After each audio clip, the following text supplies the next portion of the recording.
Ezra 6ஆம் அதிகாரத்திலே அன்றைக்கு ராஜாவாக இருந்தது தரியு. அது பாபிலோனுடைய சாம்ராஜ்யமாக இருந்தாலும் தரியு மேதிய மன்னன், அதுதான் அந்நாட்களில் ராஜாவாக இருந்தது. சில வேளை பாபிலோனிய மன்னர்களும் சில வேளை தரியு என்ற மேதிய மன்னர்களும் இப்படி மாறி ராஜாக்களாக இருந்தார்கள். இஸ்ரவேலர்கள் 70 வருடம் பாபிலோன் என்ற தேசத்திலே சிறைப்பட்டிருந்தார்கள். அவர்கள் கட்டடத்தை, ஆலய கட்டடத்தை, எருசலேம் தேவாலயத்தை முக்கியப்படுத்தி ரட்சிப்பின் தேவனை இழந்ததினாலே, விட்டுவிட்டதினாலே கர்த்தர் அவர்களை கைவிட்டார். இதனாலே பாபிலோனில் 70 வருடங்களாக சிறையாக இருந்தார்கள். ஆனால் எரேமியா தீர்க்கதரிசி மூலமாக தேவன் மறுபடியும் பேசினார். 70 வருடத்துக்கு பின்பு நான் அவர்களை திரும்பவும் பாபிலோனிலிருந்து திரும்பி வர பண்ணுவேன், அவருடைய சிறையிருப்பை மாற்றுவேன் என்று எரேமியாவுக்கு கர்த்தர் சொன்னார். அந்த வார்த்தையை பலரும் பெரிதாக எண்ணவில்லை. 70 வருடம் என்றால் ஒரு பெரிய நீண்ட காலம். அந்த 70 வருடத்துக்குள்ளாக அநேகர் வாக்குத்தத்தத்தை மறந்திருக்கலாம். ஆனால் எஸ்ரா என்பவன் வாக்குத்தத்தத்தை மறக்கவில்லை. இந்த எஸ்ராவுடைய காலத்திலே நெகேமியா, ஆகாய், சகரியா, மல்கியா, செருபாபேல் இது போன்ற நல்ல தலைவர்கள் எழும்பினார்கள். யோசுவா போன்ற நல்ல தலைவர்கள் எழும்பினார்கள். பிரதான ஆசாரியனாகிய யோசுவா புஸ்தகத்தில் இருக்கிற யோசுவா அல்ல, பிரதான ஆசாரியனாகிய யோசுவா, செருபாபேல், ஆகாய், சகரியா, மல்கியா, எஸ்ரா, நெகேமியா இவர்களெல்லாம் ஒரு குறிப்பிட்ட காலத்தில் வாழ்ந்தவர்கள் மட்டுமல்ல, தேவன் மேலே, அவருடைய வாக்குத்தத்தத்தின் மேலே விசுவாசம் வைத்தவர்கள். இந்த எஸ்ரா எரேமியா தீர்க்கதரிசியின் மூலமாக தேவன் கொடுத்த வாக்குத்தத்தத்தின் அடிஸ்தானத்தில் தான் வாழ்ந்தான். நீங்கள் எஸ்ராவின் புஸ்தகத்தின் முதல் அதிகாரத்தை திருப்புங்கள். எரேமியாவின் வாயினால் கர்த்தர் சொன்ன வார்த்தை நிறைவேறும்படி. இந்த வார்த்தை 3 முறை இந்த பகுதியிலே வருகிறது. நீங்கள் அதுக்கு மேலே பாருங்கள், 2 நாளாக 36-21 பாருங்கள். கர்த்தர் எரேமியாவின் வாயினாலே சொன்ன வார்த்தை நிறைவேறும்படிக்கு. 22ஆம் வசனத்தை பாருங்கள். எரேமியாவின் வாயினாலே கர்த்தர் சொன்ன வார்த்தை நிறைவேறும்படி. இப்போ எஸ்ரா 1ஆம் அதிகாரம் 1ஆம் வசனம் பாருங்கள். எரேமியாவின் வாயினாலே கர்த்தர் சொன்ன வார்த்தை நிறைவேறும்படி. தேவன் எரேமியா மூலமாக தீர்க்க தரிசனமாக சொன்ன வாக்குத்தத்தங்கள் அது நிறைவேறும்படி சில காரியங்களை செய்தார். அதில் 1ஆம் வசனத்தின் கடைசி பகுதியிலே பாருங்கள். கர்த்தர் பெர்சியாவின் ராஜாவாகிய கோரேசின் ஆவியை ஏவினார். அப்படியானால் முதலாவது வாக்குத்தத்தம், 2வது அந்த வாக்குத்தத்தத்தின் அடிப்படையிலே நாம் வாழ்வோமானால் ராஜாக்களை கூட கர்த்தர் அவருடைய இதயங்களில் ஒரு ஏவுதலை அனுப்புவார், நமக்கு நன்மை செய்யும்படி. அப்படித்தான் கோரேசனுடைய இருதயத்தை ஆவியானவர் ஏவி இடிந்து போன ஆலயத்தை திரும்ப கட்டவும், அந்த ஆலயத்தை கட்டுவதற்கு எருசலேமுக்கு திரும்ப செல்லவும் கோரேஸ் அனுமதி கொடுத்து போய் ஆலயத்தை கட்டுங்கள் என்று அவன் உத்தரவிடுகிறான். அப்போ இதெல்லாம் வாக்குத்தத்தத்தை நம்பினதுனால, தீர்க்கதரிசியையும் வாக்குத்தத்தையும் நிறைய பேர் தேவனுடைய வார்த்தையை நம்புகிறது இல்லை, அதை கவனிக்கிறதில்லை, அதை மனதிலே எடுக்கிறதில்லை, அதுவையே அந்த வசனத்தையே வாழ்க்கையாக மாற்றுவதில்லை. வாழ்க்கையே வசனம்தான், வசனத்தை தான் வாழ்க்கையை ஆக்க வேண்டும். வசன வாழ்க்கை வாழ்ந்தால் சமாதானமாக இருப்போம், சச்சரவு இல்லாமல் இருப்போம். வசன வாழ்க்கை வாழாமல் உலக ஆட்கள் வாழ்வது போல வாழ்வோமானால் முள்ளுகளுக்குள் விழுந்த ஒரு ஆளை போல இருப்பீர்கள். எல்லா திசையிலும் முள்கள் உங்களுக்கு. எனவே இப்படித்தான் கோரேசனுடைய ஆவியை கர்த்தர் ஏவி ஆலயத்தை கட்ட சொன்னார். இதை நம்பினான் எஸ்ரா என்கிறவன். எஸ்ரா என்கிற அந்த பரிசுத்தவானை மனதில் வையுங்கள். அவர் செய்த காரியங்கள் ரொம்ப பெரிய விஷயங்கள் ஒன்றுமில்லை, 2 காரியம்தான் செய்தார். ஆனால் அந்த 2 ரொம்ப பெரிய விஷயம். நாம் அதை பெரிய விஷயமாக நினைக்கிறது இல்லை, அதுதான் நம்ம பிரச்சனை. எஸ்ரா வாழ்க்கையில் அந்த 7 ஆசீர்வாதங்களை நான் சொல்ல போகிறேனே, அந்த 7ஐயும் கர்த்தர் செய்வதற்கு எஸ்ரா செய்தது 2 காரியம்தான். முதலாவது காரியம் 7ஆம் அதிகாரம் 10ஆம் வசனத்தில் இருக்கிறது. கர்த்தருடைய வேதத்தை ஆராயவும் அதன்படி செய்யவும், இஸ்ரவேலின் கட்டளைகளையும் நீதி நியாயங்களையும் உபதேசிக்கவும் எஸ்ரா தன் இருதயத்தை பக்குவப்படுத்தி இருந்தான். இதுதான் முதல் காரியம் அவன் செய்தது. வேதத்தை ஆராய்ச்சி பண்ணி அதன்படி செய்து அந்த வேதத்திலிருந்து எடுக்கிற நீதி நியாயங்களை அப்படியே உபதேசமாக்கி அதை பிறருக்கு சொல்லக்கூடிய ஒருவன் தான் இந்த எஸ்ரா. இப்படி செய்வதற்கு எஸ்ரா தன் இருதயத்தை பக்குவப்படுத்தி இருந்தான். நீங்கள் வேற எல்லாத்தையும் சரிப்படுத்த முயற்சித்தால் முடியாது. முதலாவது உங்கள் இருதயத்தை பக்குவப்படுத்த வேண்டும். வேதத்தை ஆராயவும். அதில் இல்லை என்றால் உங்கள் காரியங்கள் வாய்க்காது. கரளையாய் போன செடியைப் போல் இருப்பீர்கள். மாதந்தோறும் தப்பாமல் கனி கொடுக்கிற விருட்சம் போல் இருக்க மாட்டீர்கள். வசனத்தின்படி தியானிக்கிறவர்கள், வசனத்தை எவ்வளோ வாசிக்கிறோம், எவ்வளோ தியானிக்கிறோம் என்பது சின்ன விஷயம் போல தெரியும். எப்போ பார்த்தாலும் வேதத்தை வாசிக்க சொல்கிறார்கள் என்ன, அதுதான் நமக்கு ஜீவன், அதுதான் நமக்கு நீதி நியாயங்களை கற்றுக் கொடுக்கிறது. இல்லைன்னா அநியாயம் பண்ணுவோம், ஆட்களுக்கு அநியாயம் செய்வோம். அந்த அநியாயத்தோட பலன் நமக்கு திரும்பி வரும். நம்ம குடும்பத்துக்கு அநியாயம் செய்வோம் தெரியாமல். ஒருவருக்கு ஒருவர் அநியாயம் செய்து கொள்வோம். எல்லாரும் அநியாயம் செய்ய வேண்டும்னு செய்ய மாட்டாங்க, தெரியாமல் அநியாயம் செய்வாங்க. ஏன்? வேதத்தை ஆராயாததினால் உண்டானது. வேதத்தை ஆராயவும் அதன்படி செய்யவும் அதனுடைய நீதி நியாயங்களை கண்டுபிடித்து பிறருக்குன்னு சொன்னால் முதலாவது உங்கள் குடும்பத்துக்கு சொல்லவும் உங்கள் இருதயத்தை நீங்கள் பக்குவப்படுத்தியிருக்க வேண்டும். இதுதான் முதலாவது எஸ்ரா பண்ணினது. ரெண்டாவது அவன் பண்ணினது, அவனும் அவனோடு கூட இருந்தவர்களும் உபவாசம் பண்ண ஆரம்பித்தார்கள். நீங்கள் 8ஆம் அதிகாரத்தில் 21ஆம் வசனத்தை வாசிக்கும்போது, அப்பொழுது நாங்கள் எங்கள் தேவனுக்கு முன்பாக எங்களை தாழ்த்துகிறதற்கும் எங்களுக்காகவும் எங்கள் பிள்ளைகளுக்காகவும் எங்கள் சகல பொருட்களுக்காகவும் செவ்வையான வழியை தேடுகிறதற்கும் நாங்கள் அங்கே அந்த அகாவா நதி அண்டையிலே உபவாசத்தை கூறினேன். 23ஆம் வசனத்தை பாருங்கள். அப்படியே நாங்களும் உபவாசம் பண்ணி எங்கள் தேவனிடத்திலே அதை தேடினோம், எங்கள் விண்ணப்பத்தை கேட்டருளினார். அப்போ இந்த எஸ்ராவுடைய அவன் செய்த ரெண்டாவது காரியம், அவன் உபவாசம் பண்ணி ஜெபித்தான். நீங்கள் எப்படியும் வாழலாம், அது எங்களுக்கு பிரச்சனை இல்லை. ஆனால் கவலையாக இருக்கும், நீங்கள் தடுமாறுவீங்களே, சிக்கலில் விழுவீங்களே, முள்ளுக்குள்ளே விழுவீங்களேங்கிறது தான் எங்களுக்கு கவலை. நாங்கள் பாஸ்டராக இருக்கிறதுனால கவலை. ஆனால் நீங்கள் முள்ளில் விழாமல் வாழ்க்கையிலே படிப்படியாய் முன்னேறி போக வேண்டுமானால் இந்த 2 காரியங்களை கவனிக்கணும். உபவாச ஜெபம் ரொம்ப முக்கியம். அவர்களும் தன்னோடு உள்ளவர்களும் உபவாசித்தார்கள். நீங்களும் உங்களோடு இருக்கிறவரும் சேர்ந்து உபவாசித்தா உங்கள் வீட்டில் நன்மை உண்டாகும். இல்லைன்னா இப்போ நன்மை போல தெரியும், நாளைக்கு யூரோக்குளிதோன் என்னும் கடுங்காற்று வீசும்போது ரொம்ப கஷ்டப்படுவீர்கள். உபவாசம் பண்ணி அவன் ஜெபிக்கிறான். அவன் ஜெபிக்கும் பொழுதே எதற்காக உபவாசம் பண்ணுகிறேன் என்கிற காரணத்தையும் சொல்லி ஜெபிக்கிறார். பார், தேவனாய கர்த்தருக்கு முன்பு எங்களை தாழ்த்துகிறதற்கு உபவாசம் பண்ணுகிறேன் என்று சொல்கிறார். எங்களுக்காகவும் எங்கள் பிள்ளைகளுக்காகவும் செவ்வையான வழியை தேடுவதற்காக உபவாசம் பண்ணுகிறோம் என்கிறார். எங்களுக்கு இருக்கிற சகல பொருட்களுக்காகவும் நாங்கள் உபவாசம் பண்ணி ஜெபிக்க வேண்டும் என்கிறார். அதுக்கப்புறம் 22ஆம் வசனத்திலே வழியிலே சத்ருவை விலக்கும்படி அவர் உபவாசம் பண்ணி ஜெபிக்கிறார். தேவன் தங்களுக்கு துணை நிற்கும்படி அவர் உபவாசம் பண்ணி ஜெபிக்கிறார். வழியிலே சத்ரு, அதனால் துணை நிற்க வேண்டும், ஜெபிக்கிறார். அவருக்கு வழியிலே இருக்கிற சத்துருக்களை ஜெயிப்பதற்கு குதிரைகள் வேணும், ஆயுதங்கள் வேணும். ஆனால் இதையெல்லாம் ராஜா கொடுக்க முடியும், உலக ராஜா கொடுக்க முடியும். ஆனால் அந்த 22ஆம் வசனத்தை நீங்கள் நன்றாய் வாசித்து பார்த்தால், இந்த வாழ்க்கை தேவையை, இந்த ஆயுதங்களை, குதிரை வீரர்களை ராஜாவிடத்தில் கேட்கிறதற்கு நான் வெட்கப்பட்டேன் என்று அவர் சொல்கிறார். ஒரு பரிசுத்தவான் மனுஷன்கிட்ட போய் கேட்கறதுக்கு வெட்கப்பட வேண்டும், அதுதான் பரிசுத்தவான். கடன் வாங்க வெட்கப்பட வேண்டும், இன்னொரு ஆள்கிட்ட போய் கேட்கறதுக்கே வெட்கப்படணும். ஆண்டவர் இயேசு நமக்கு பெரிய உரிமை கொடுத்திருக்கிறார். கேளுங்கள் உங்கள் சந்தோஷம் நிறைவாக இருக்கும்படி பெற்றுக்கொள்வீர்கள் என்று.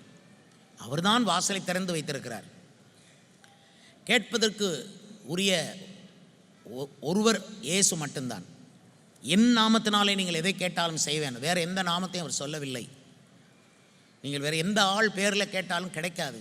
இயேசு கிறிஸ்துவுடைய பெயரில் தான் உங்கள் வழியிலே சத்ருவுக்கு நீங்கள் விலகி சமாதானமாக நீங்களும் உங்கள் பிள்ளைகளும் உங்களுடைய பொருட்களும் பாதுகாக்கப்பட தேவன்தான் உங்களுக்கு பாதுகாப்பை கொடுக்க முடியும். ராஜாவிடத்தில் கேட்க நான் வெட்கப்பட்டிருந்தேன் என்று எஸ்ரா எழுதுகிறார். இது ஒரு நல்ல காரியம். மனசு கூசணும். நான் இயேசுனுடைய மகன், நான் போய் இன்னொரு ஆள்கிட்ட போய் கேட்குறது நியாயமே, எனக்கு அருவருப்பாக இருக்குதுன்னு நினைக்கணும். அதை வந்து நான் சொல்கிறதுனால நீங்கள் பாடமாக எடுத்தால் போதாது, உங்கள் உள்ளுக்கே அது இருக்கணும். கேட்குறது எனக்கு வெக்கம், நான் கேட்க மாட்டேன், அப்படி தான் இருக்கணும். நான்லாம் அப்படி தான் இருந்திருக்கிறேன், இப்போவும் அப்படி தான் இருக்கிறேன். கேட்டு வாங்கிறத விட கர்த்தர் கொடுக்கணும். கேட்குறதெல்லாம் கர்த்தரிடத்தில் கேட்கலாம். 23ஆம் வசனத்தை பாருங்கள். அப்படியே நாங்கள் உபவாசம் பண்ணி எங்கள் தேவனிடத்திலே அதை தேடினோம்.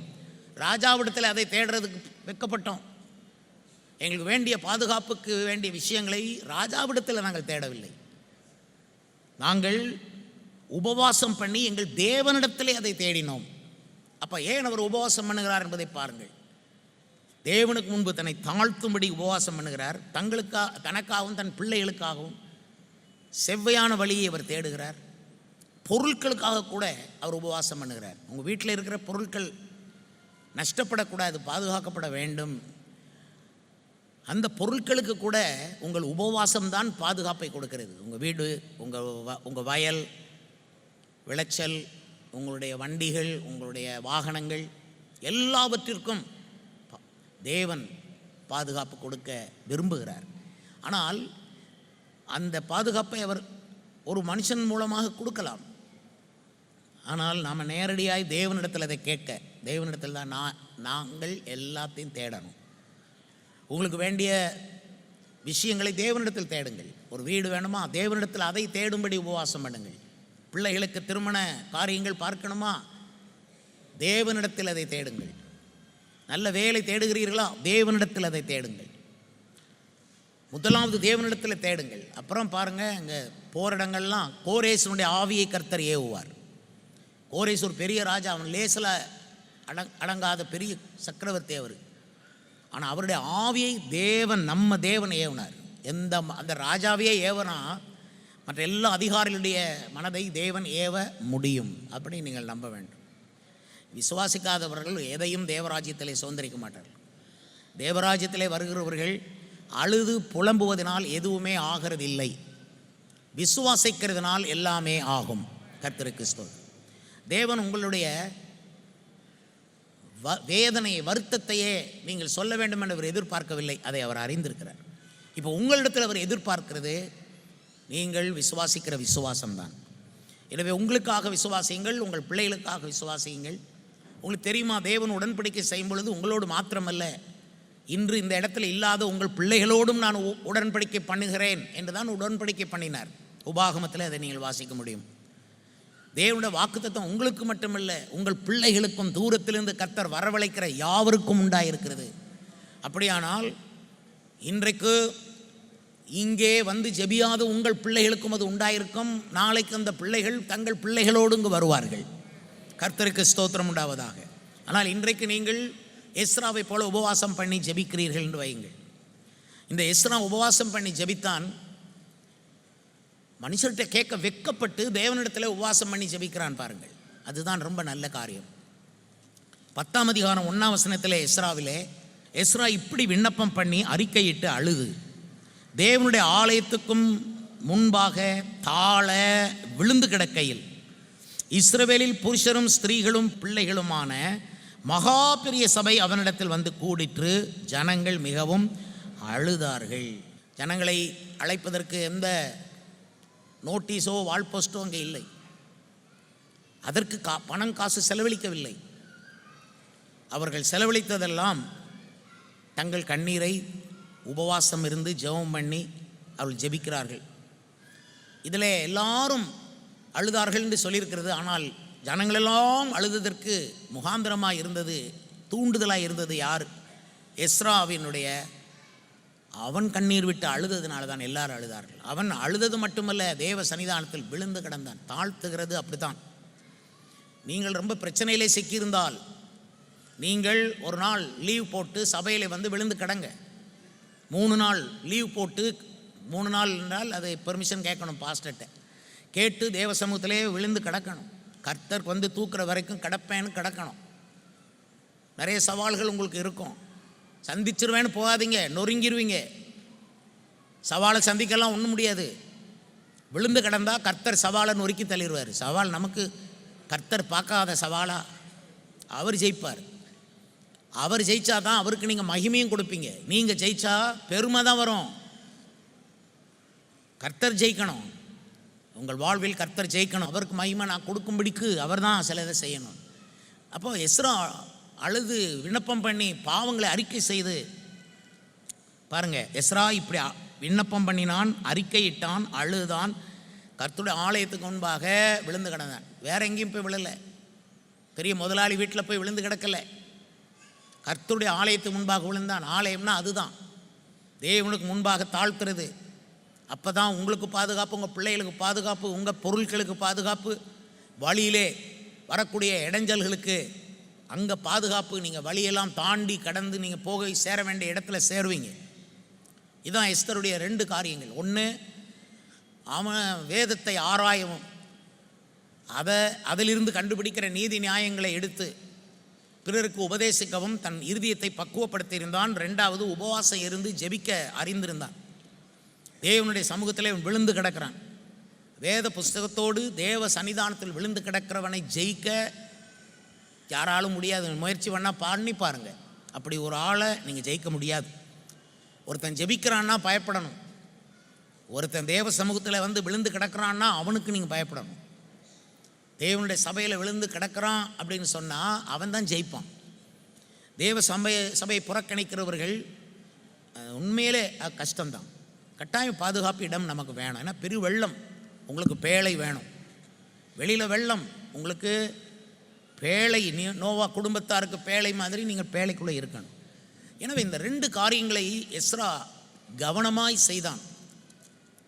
அவன் இந்த 2லே தன் மனதை நல்ல பக்குவப்படுத்தியிருந்தான். நல்ல பைபிளை ஆராய்ச்சி பண்ணணும், 2வது நல்ல உபவாசம் இருந்து ஜெபிக்கணும். இது 2 தான் சபைகள் கற்றுக் கொடுக்க வேண்டிய 2 பாடங்கள். இதுதான், வேதத்தை ஆராய்ச்சி பண்ணு, உபவாசம் இருந்து ஜெபம் பண்ணு. இதில் பழக்காமல் மீதி நம்ம அவசரப்பட்டு ஒரு ஆளை ஊழியத்தில் பழக்கிறதுனால அவன் ஊழியத்தில் போய் அவன் பண்ணுற கஷ்டங்களும் குளறுபடிகளும், அவன் தன்னையே ஏமாற்றி கொள்கிற, அது அனுபவத்தில் படிப்பான் அப்படின்னு நினைக்கவே கூடாது. அப்படி ஆண்டவர் சொல்லலை, நீ அனுபவத்தில் படிச்சுக்கோ அப்படி சொல்லலை. பைபிளை படி, வேதத்தை ஆராய்ச்சி பண்ண. ஒரு விசுவாசி ரட்சிக்கப்படுது, இப்போ தான் ரட்சிக்கப்பட்ட புது விசுவாசி கையில் ஒரு பைபிளையும் ஒரு கட்டு பென்சில் கலர் பென்சிலையும் கொடுத்துட்டா ஒரு 6 மாதத்தில் கலர் பென்சிலெல்லாம் கரைஞ்சி சின்னதாகிடணும். அவ்வளவு வசனத்தையும் கோடு போட்டு, இங்கேயும் கோடு போட்டு, இது கர்த்தர் என்னோடு பேசினார், இந்த வசனம் எனக்கு வாக்குத்தத்தம், இந்த வசனம் எனக்கு ரொம்ப எச்சரிப்பாக இருக்குதுன்னு சொல்லி அண்டர்லைன் பண்ணணும். உங்கள் பைபிளை வச்சதையும் உங்களை பார்க்க முடியும். உங்கள் பைபிள் எப்படி இருக்குது? சிலர் புதுசாக வச்சுருப்பாங்க, திறக்கவே மாட்டாங்க, சர்ச்சுக்கு வரும்போது தூக்கிட்டு வருவாங்க, சுமையை சுமக்கிற மாதிரி தூக்கிட்டு வர்றாங்க. அவங்களுக்கே தெரியல அவங்க தூக்கிட்டு வர்ற பைபிள் தான் அவங்கள தூக்குதுன்னு அவங்களுக்கு தெரியல. நல்லா சொல்கிறேன், வேதத்தை அசட்டை பண்ணுறவர்களுடைய பெயர் புழுதியில் எழுதப்படும். வேதவசனத்தை அசட்டை பண்ணாங்க, அது மேலே அன்பாருங்க. வேதவசனத்தை நேசிக்காத எவருக்கும் பிளெஸ்ஸிங் கிடையாது. அவன் செய்வதெல்லாம் வாய்க்கும், அவன் செய்வதெல்லாம் வாய்க்கும், அவன் செய்வதெல்லாம் வாய்க்கும். வேதவசனத்தை தியானிக்கிறவன் செய்வதெல்லாம் வாய்க்கும். இலை உதிராத மரமாக இருப்பான் அவன். ஆண்டவருக்கு ஸ்தோத்திரம். இலை உதிர மாட்டான் அவன். அவனுக்கு நிறைய பேர் எப்படி இருக்காங்கன்னா சபைகளில் இலை உதிர்ந்த மரமாக நிற்காங்க. அது இருந்துச்சு போயிட்டு, இது இருந்துச்சு போயிட்டு, முந்தி அப்படி இருந்தேன் போயிட்டு, மிந்தி இப்படி இருந்தேன் போயிட்டு, இலையெல்லாம் உதிர். இலை உதிராத மரம். 40 வருஷம் 50 வருஷத்துக்கு முந்தி எப்படி இருந்தோமோ அப்படி தான் இப்பவும் இருக்கணும். இலை உதிராத மரம். அப்படி தான் விசுவாசிகள் இருக்கணும்.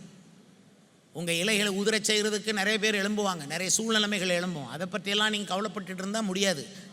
வேதத்தை பற்றி கவலைப்படுங்க. வந்த பிரச்சனைகளை பற்றி கவலைப்படாங்க, வேதத்தை பற்றி கவலைப்படுங்க. ஐயையோ நான் ஆராய்ச்சி பண்ணலையே, ஐயையோ நான் பாராமல் படிக்கலையே, அதைத்தான் நினைக்கணும். வேதத்தை ஆராயவும் அதன்படி செய்யவும் நீதி நியாயங்களை அதிலேருந்து எடுக்கணும்.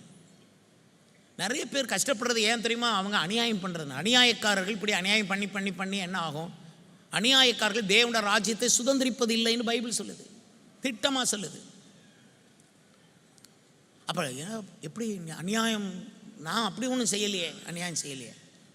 நீ வேத்த வாஸ்தா கர்த்தர் சுட்டி காட்டுவார், இது நீ செஞ்ச அநியாயம், உன் மனைவிக்கு நீ இது செய்த அநியாயம், நீ இது உன் கணவனுக்கு செஞ்ச அநியாயம், இது உன் பிள்ளைக்கு செஞ்ச அநியாயம், இது நீ தேவனுடைய ஊழியத்துக்கு செஞ்ச அநியாயம்,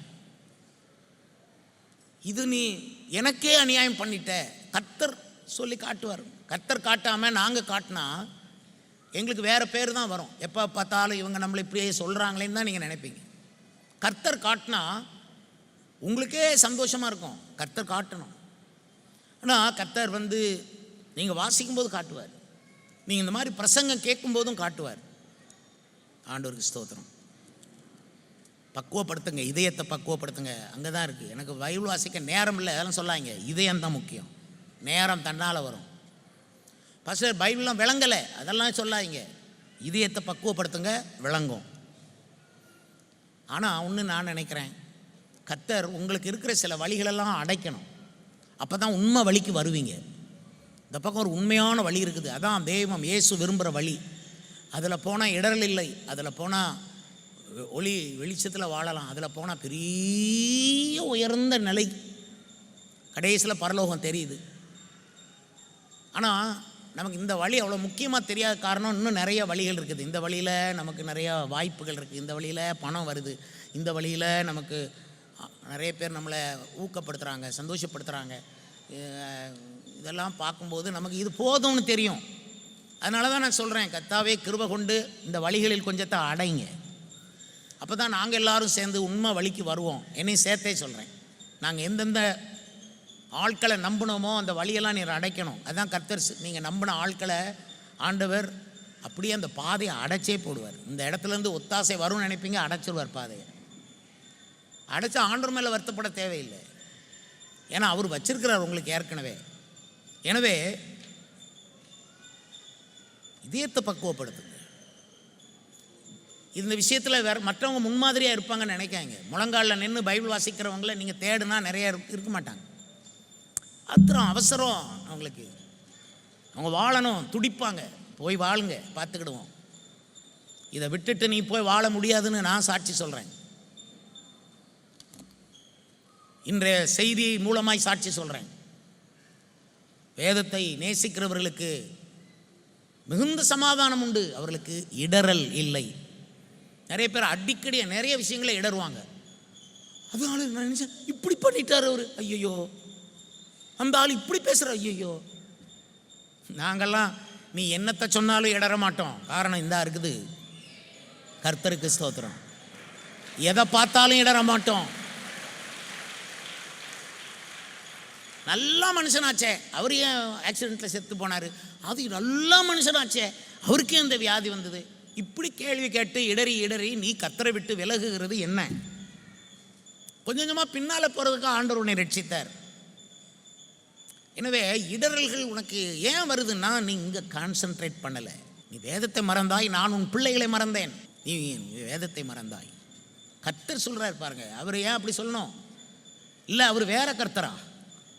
நம்ம கர்த்தர் தான் சொல்கிறாரு, நீ வேதத்தை மறந்தாய், நான் உன் பிள்ளைகளை மறந்தேன். நீங்கள் எதுவும் கம்ப்ளைண்ட் சொல்கிறீங்க, என் பிள்ளை கீழ்ப்படிய மாட்டேங்கிறான், என் பிள்ளை கல்யாணம் நடக்கலை, எனக்கு வேலை கிடைக்கல, என் பிள்ளை கஷ்டப்படுறான், என் பிள்ளை கல்யாணம் கட்டி கொடுத்தேன் திரும்ப வந்துருச்சு, ஐயோ என் வீட்டில் சண்டை வருது, என் பிள்ளைக்கு போதுமான சம்பாத்தியம் வரல. யார்கிட்ட நீங்கள் பேசுகிறீங்க? அவர் உலகத்தெல்லாம் உண்டாக்கின சக்கரவர்த்தி, மகா பெரிய ராஜா. அவர் எப்படி உங்களுக்கு குறை வைப்பார்? கொஞ்சம் தாழ்த்தணும், இதயத்தை பக்குவப்படுத்தணும். இந்த வேதத்தை நீங்கள் மறந்துட்டீங்கன்னா, சர்ச்சுக்கு வரும்போது பைபிளை மறந்துட்டு வர்றது உண்டு. Awkward life. பொண்ணு மாப்பிள்ளை கல்யாண வீட்டுக்கு வரும்போது, சர்ச்சுக்கு கல்யாணத்துக்கு வரும்போது பூச்செண்டு கொண்டு வருவாங்க, காப்பாற்றாது. பைபிளை தூக்கிட்டு வந்தால் காப்பாற்றும். நம்ம சபையில் நடக்கிற கல்யாணங்களெல்லாம் பைபிளோடு வர்றாங்க, அது ரொம்ப சந்தோஷம். நான் சில கல்யாணம் நடத்ததுக்கு என்னை கூப்பிடுவாங்க, அங்கே போவேன்னா பூச்செண்டு அதை செய்கிறதுக்கு என்ன கஷ்டப்பட்டு அந்த வடிவம் எங்கேயோ புஸ்தகங்களில் பார்த்து கம்ப்யூட்டரில் பார்த்து கண்டுபிடிப்பாங்க. இப்படி தான் இருக்கணும், கண்டுபிடிச்சே தூக்கிட்டு வருவாங்க. நான் நினைப்பேன், உள்ளத்துக்குள்ளே தெரியும் தானே, இதுக்கு முக்கியப்படுத்துகிறீங்க, கையில் பைபிள் இல்லை, ஏகப்பட்ட செயின்களை நகைகளையும் போட்டு வந்திருக்கோம், பைபிள் இல்லை, நீ என்னத்தை ஆசீர்வதிக்க போகிறேன்னு தோணும். எங்களுக்கு தோன்றதோடு நிப்பாட்ட மாட்டோம். என்னை மாதிரி ஆட்கள் சொல்லிடுவோம், எவ்வளோ பெரிய கல்யாணம் விடாமல் என்ன பைபிள் இல்லாமல் வந்திருக்கீங்களே. நான் வெளிநாடுகளில் கல்யாணம் நடத்தினாலும் அப்படி சொல்லிடுறது. ஒரு இடத்துல சொல்லிட்டேன், எனக்கு பைபிள் இல்லை, உங்கள் பைபிளையாக கொடுங்க, நான் அந்த பிள்ளைகள் நல்லா இருந்துட்டு போட்டோம். இப்படி சொல்லிட்டு தான் நான் அதுக்கப்புறம் என் வேலையை ஆரம்பிப்பேன். சும்மா கல்யாணம் நடத்திட்டு எப்பவும் போங்க, அப்படி முடியாது. கல்யாணங்கள்னு சொல்கிறேனே, கல்யாணம் ஒரு ஆளுக்கு ஃபிக்ஸ் பண்ணியிருக்குன்னா அது நம்ம பாஸ்டர்கிட்ட வந்து சொல்லணும். கல்யாணத்துக்கு ஒரு வாரத்துக்கு முந்தி மணமகளுக்கு வீட்டில் ஒரு கூட்டம் வச்சு, மணமகளே நீ எப்படி வாழணும், நீ எப்படி தப்பு செய்யக்கூடாதுன்னு அவங்களுக்கு போதிக்கணும். கணவனை எப்படி கனம் பண்ணணும் போதிக்கணும். அப்படி போதிக்கிற வரம் பெற்ற ஆள் அங்கே போய் உட்காந்து கூட்டம் நடத்தணும். சும்மா என்னத்தையோ பாட்டை நடத்தி கையை வச்சுட்டு வந்துடக்கூடாது. மணமகள் அதே மாதிரி மாப்பிள்ளைக்கும் தனியாக கூட்டம் வச்சு அவனுக்கு பேசணும். பாரு நீ எப்படி இருக்கணும்னு பேசணும். அதுக்கப்புறம் கல்யாணத்துக்கு வரோம், கல்யாண வீட்டில் கொஞ்சம் பேசுவோம், அவ்வளோதான். ஆனால் ஏற்கனவே அவங்க ப்ரிப்பேர் ஆகி வரணும். தாய் சொன்னது போதும், தகப்பன் சொன்னது போதும்னு நினைக்காங்க. தாய் தகப்பன் சொல்கிறது ஓரளவுக்கு தான் எடுக்கும், வேதம் சொல்கிறது என்னாலும் எடுக்கும். அதனால் உங்களுக்கு டீச் த பைபிள், டீச், வேதத்தை நேசிக்கவும் உபதேசிக்கவும் நீதி நியாயங்களை ஒருத்தருக்கு ஒருத்தர் கற்றுக் கொடுக்கவும் இதயத்தை பக்குவப்படுத்தி அப்புறம் உபவாசம் இருந்து அழுது மன்றாடி தேவனுடைய ஆலயத்தின் முன்பு விழுந்து கிடக்கணும். மனுஷன் காலில் விழுகிற நிறைய பேரை பார்க்குறோம். பயங்கர கஷ்டம் அவங்களுக்கு, பயங்கர நோய்கள் அவங்களுக்கு, நிம்மதி இருக்காது அவங்களுக்கு, நினையாத சூறாவளிகள் அவங்க வாழ்க்கையில். ஆனால் கர்த்தரை நம்பி போங்க, கர்த்தருடைய ஆலயத்தில் அவருடைய பாதத்தில் விழுந்து கிடங்க. தாவீதா இருந்தாலும் அவர் தேவாலயத்துக்கு தான் ஓடி வருவார். எசேக்கியா ராஜாவானாலும் அசீரிய ராஜாக்கள் படையெடுத்து வந்துட்டாங்க, என்ன பண்ணுறது, எல்லாரும் துடிச்சு. அவங்க வந்து யூத பாஷையில் கேவலமாக பேசுகிறாங்க. அசீரிய பாஷையில் பேசினா யூத மக்களுக்கு விளங்காது. அந்த பாஷையில் திட்டிட்டு போட்டுமே, ஆனால் யூத பாஷையில் அருவருப்பான வார்த்தைகளெல்லாம் பேசினாங்க. நீ கடவுளை நம்பியிருக்க, நீ உன் தேவன் யார் எங்களுக்கு தெரியும், உங்கள் தேவனை நாங்கள் ஜெயிச்சுட்டு தான் வாரோம், இந்த மாதிரிலாம் பேசுகிறாங்க.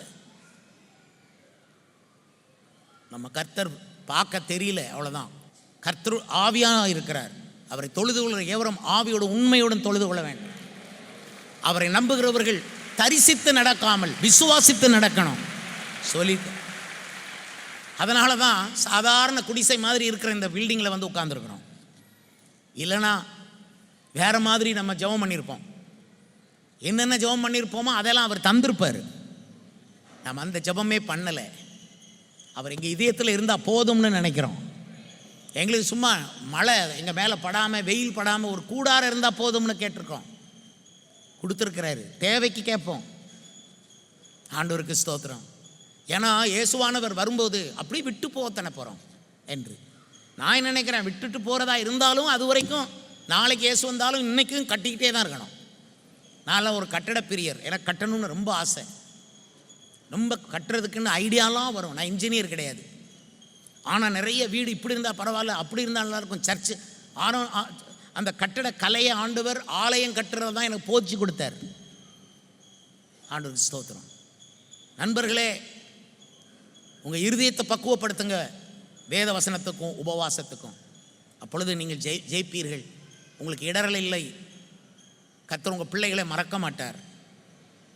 ஆண்டவருக்கு ஸ்தோத்திரம். உங்களுக்கு 7 வாக்குத்தத்தங்களை இவர் கொடுப்பார். அந்த 7 வாக்குத்தத்தங்கள் என்ன என்று 6ஆம் அதிகாரத்தை திருப்புங்கள். அங்கே ராஜாவே இந்த விஷயத்தை எழுதிட்டார். கோரேஸ் ராஜாவுடைய ஆவியை ஏவன உடனே ராஜா அவர் வந்து பத்திரமே எழுதிட்டார். விசுவாசிகள் எப்படி வாழணும், பத்திரம் எழுதி இப்படி தான் இருக்கணும்ட்டார். இப்போ கோரேஸ் எழுதின ஒரு பத்திரத்தின் நகலை நம்ம இப்போது வாசித்து பார்க்கல.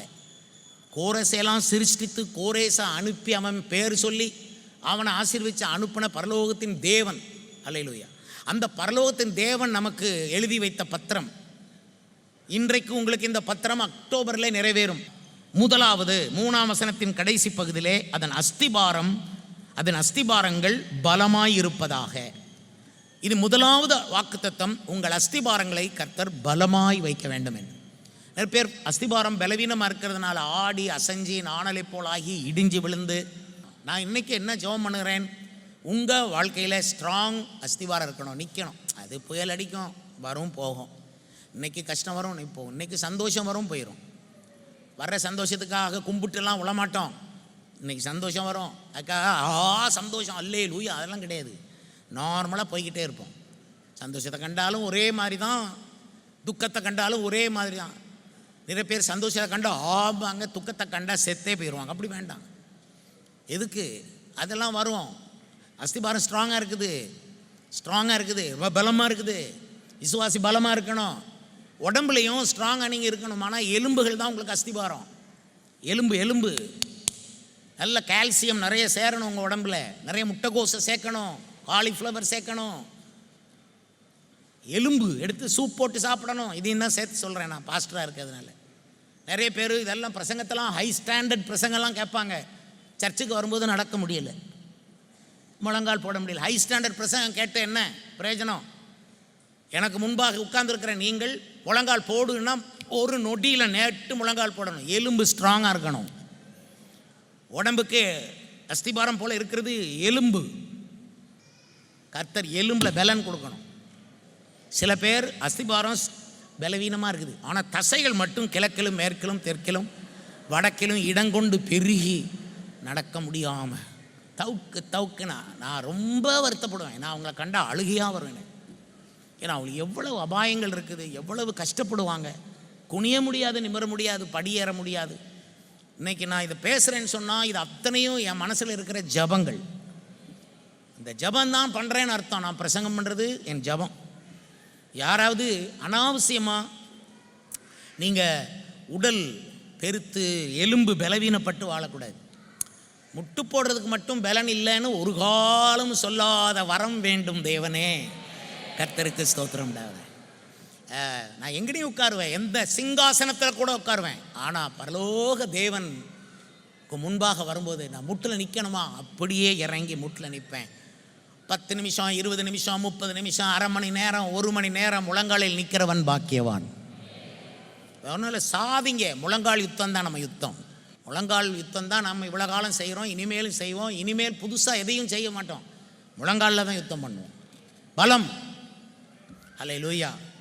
உங்கள் வீட்டு அஸ்திபாரம் எல்லாம் ரொம்ப ஸ்ட்ராங்காக இருக்கணும்னு நான் நினைக்கிறேன். 2 மாடி கட்டடம் மாதிரி மேலே கட்டுறது அளவுக்கு வரணும்.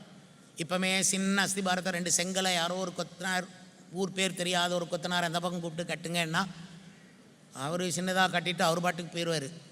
கொஞ்ச நாள் கழித்து அங்கே ஒரு பெரிய வெடிப்பு வரும். வெடிப்பே வரப்படாது. அஸ்திபாரம் உங்கள் வாழ்க்கைக்காக நான் ஜெபம் பண்ணுறேன். அதே மாதிரி ஆவிக்குரிய அஸ்திபாரம்னு இருக்குது பார்த்தீங்களா. போடப்பட்டிருக்கிற அஸ்திபாரமாகிய இயேசு அல்லாமல் வேறே அஸ்திபாரம் போட ஒருவனால் முடியாது. உண்மையிலே அஸ்திபாரம் இயேசுதானா இல்லை பைசாவா, பணமா? இல்லை, பணத்தை கூட நம்ப மாட்டேன் பாஸ்டர். பிள்ளைகள் 2 வச்சுருக்கேன், 3 பிள்ளைகள் இருக்குது. எனக்கு நான் சொல்கிறேனே 3 ஆம்பளை பிள்ளைகள் இருக்குது.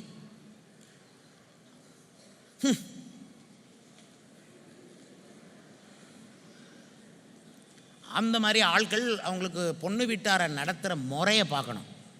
பொண்ணு வீட்டார் கூனி குறுகி நடுங்கி பயந்து என்னத்துக்கு அப்படி? ஆனால் அப்படியே உங்களுக்கு பிள்ளை குட்டிகள் இருந்து நீங்கள் பிள்ளைகளை நம்பி, பிள்ளைகள் தான் உங்களை கவனிக்கணும், அதெல்லாம் சரி. ஆனால் பிள்ளைகள் உங்கள் அஸ்திபாரம் அல்ல, தெய்வம் இயேசுவே உங்கள் அஸ்திபாரம். ஸ்தோத்திரம். தெய்வம் இயேசுதான் அஸ்திபாரம். சில ஆட்கள் இருக்காங்க, கல்யாணம் ஆன உடனே அதை அஸ்திவாரத்தை மாற்றிடுவாங்க. இவ்வளோ நாளும் சேசுவே சேசுவேன்னு ஜெபம் பண்ணி கொண்டிருந்தேன், இப்போ எனக்கு கணவனாய் வந்திருக்கிறவர் சேசுராஜா. இனி அந்த சேசுராஜா தான் எனக்கு அஸ்திபாரம். பிறகு ஒரு 6 மாதம் கழித்து சேசுராஜாவை எங்கே குடிச்சு நொறுக்கிறாரு பாஸ்டர். தாங்க முடியல பாஸ்டர். சரி, இப்போ அவர் எங்கே தான் போனார்? ஆஸ்பத்திரியில் சேர்த்துருக்கு.